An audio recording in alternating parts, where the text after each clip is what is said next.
तो स्टार्ट करते हैं हिंदी का सेशन जो 21/2/2024 की थर्ड शिफ्ट का है। तो क्वेश्चन नंबर फर्स्ट, निम्नलिखित वाक्य में रेखांकित भाग्य के लिए एक सार्थक शब्द ज्ञात कीजिए। ठीक है, तो हरिद्वार में तीनों नदियों के संगम को हम क्या कहते हैं? त्रिवेणी। इसके लिए एक शब्द होगा तीन नदियों का संगम यानी कि त्रिवेणी।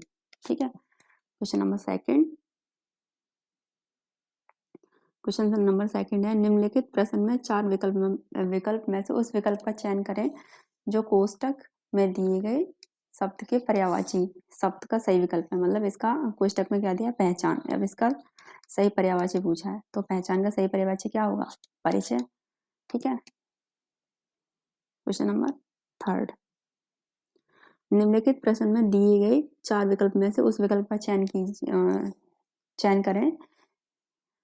इसमें पूछा है जो मुहावरे के अर्थ को सर्वश्रेष्ठ रूप से व्यक्त करता है, यानी कि इसमें मुहावरे का अर्थ पूछा है।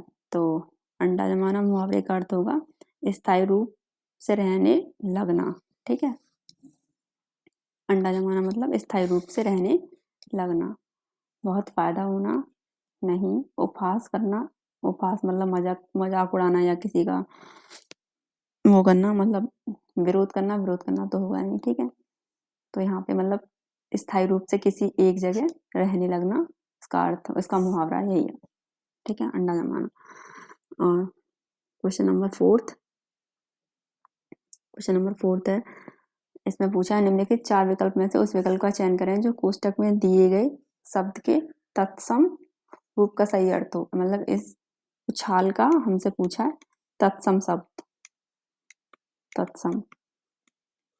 तत्सम का मतलब होता है जो संस्कृत भाषा के शब्द होते हैं। ठीक है, तत्सम।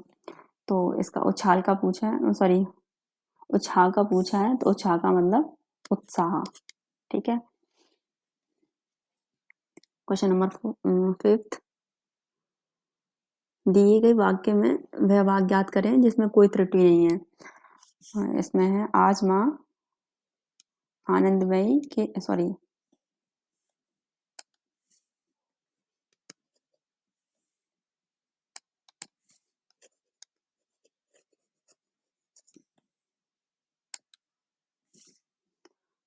आज माँ आनंदमयी की निधन पर आशा का अंधकार छाया हुआ है।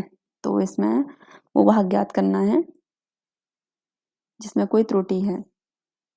तो आज माँ आनंदमयी, ठीक है, के निधन पर आशा का अंधकार, यहाँ पे जो कहा है ना इसने कि आशा का अंधकार छाया हुआ है, आशा का अंधकार छाया हुआ है। आज माँ आनंदमयी के निधन पर आशा का अंधकार छाया हुआ है। तो यहाँ मेरे हिसाब से आशा नहीं आना चाहिए था। ठीक है, आशा का अंधकार छाया हुआ है, जो कह रहा है आशा का अंधकार छाया हुआ है, तो इसमें यही त्रुटि है कि आशा नहीं आना चाहिए, निधन पर अंधकार छाया हुआ है, यही सही होगा।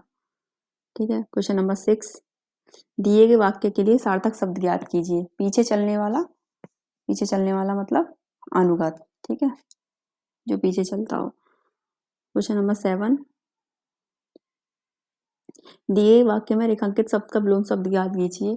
इसमें दुर्व्यवहार का विलोम शब्द पूछा है, तो दुर्व्यवहार का विलोम शब्द क्या हो जाएगा? सद्व्यवहार। ठीक है, क्वेश्चन नंबर 8, दिए गए वाक्य में रेखांकित शब्द के लिए सही वर्तनी ज्ञात कीजिए।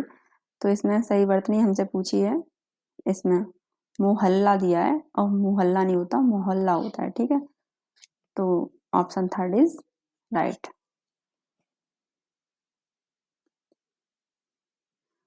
क्वेश्चन नंबर 9, निम्नलिखित प्रश्न में 4 विकल्प दिए गए हैं और इसमें हमसे पूछा है कि लोकोक्ति का सही अर्थ वाला विकल्प का चयन हमें करना है।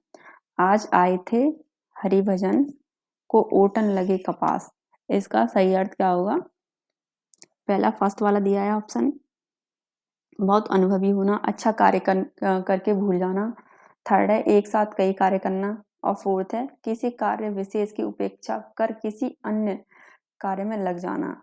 आए थे हरिजन को ओटन लगे कपास, तो इसमें फोर्थ जो है राइट हो जाएगा। ठीक है, इसी कार्य विशेष की उपेक्षा कर किसी अन्य कार्य में लग जाना। क्वेश्चन नंबर 10, इसमें हमें जो बताना है ये दे रखा है, इसमें बोला है कि तद्भव रूप बताइए, तो इसका गौमय का तद्भव रूप बताना है, तो इसका तद्भव रूप क्या होगा, गोबर। तत्सम जब पूछता है तो मतलब पूछता है संस्कृत वाले शब्द, तत्सम का मतलब होता है जो संस्कृत शब्द होते हैं वो, और जब हमसे तद्भव पूछता है, ठीक है, तो मतलब जो हिंदी के शब्द होते हैं, ठीक है, इसलिए इसमें इसका पूछा है गौमय का, तो हो जाएगा गोबर। क्वेश्चन नंबर 11, इसमें पूछा है विलोम शब्द हमें बताना है। ईश्वर का विलोम शब्द क्या होगा, अनिश्चित। क्वेश्चन नंबर 12, मेरे घर में हमेशा भगवान जी को कदली फल चढ़ाया जाता है। इसमें कदली का पूछा है पर्यायवाची। ठीक है, क्या पूछा है कदली का, पर्यायवाची। तो कदली का पर्यायवाची गजबसा। ठीक है, याद कर लीजिएगा, देख लीजिएगा, कदली का पर्यायवाची गजबसा। ठीक है।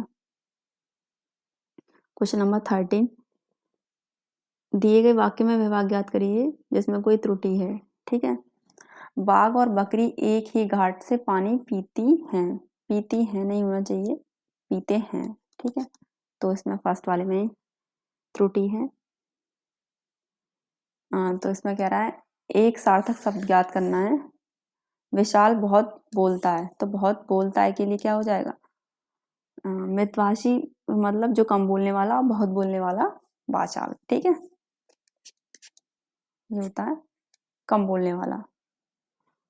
अधिवक्ता मतलब सुनने वाला। ठीक है, दिए गए वाक्य में रेखांकित शब्द के लिए सही वर्तनी ज्ञात कीजिए, तो सही वर्तनी ज्ञात करनी है ये पेश इसके लिए। ठीक है, तो ये तो पता ही आप लोगों को, पेश होता है। ठीक है, तो ऑप्शन 3 इज राइट हो जाएगा। क्वेश्चन नंबर 16, यहाँ से हमारा गद्यांश से स्टार्ट होता है। तो देखिए, भारत देश किसी जमाने में सोने की चिड़िया कहा जाता था, अपने वैभव और डैश के लिए जाना जाता था। तो अपने वैभव और किसके लिए जाना जाएगा, अपने वैभव और संस्कृति के लिए जाना जाता था। ठीक है, सोना सोने होगा नहीं, धन नहीं, संस्कार नहीं। ठीक है, ऑप्शन सेकंड में, तो यहाँ पे आ जाएगा वैभव और धन के संस्कृति के लिए जाना जाता था, लेकिन समय में बदलाव के चलते हमारे देश पर कई बाहरी ताकतों ने क्या किया, आक्रमण किया, या आक्रमण नहीं है इसमें, तो क्या किया, राज किया। ठीक है, कई बाहरी ताकतों ने क्या किया, राज किया। ठीक है, फिर कई भारी ताकतों ने राज किया, यहाँ पे राज, जिससे हमारी देश की हालत खराब हो गई। हमारे देश में डैश पर बिल्कुल भी ध्यान नहीं दिया जाता है। हमारे देश में स्वच्छता पर बिल्कुल भी ध्यान नहीं दिया जाता है। ठीक है, तो यहाँ पे क्या आ जाएगा, स्वच्छता। ठीक है, और क्वेश्चन नंबर 19,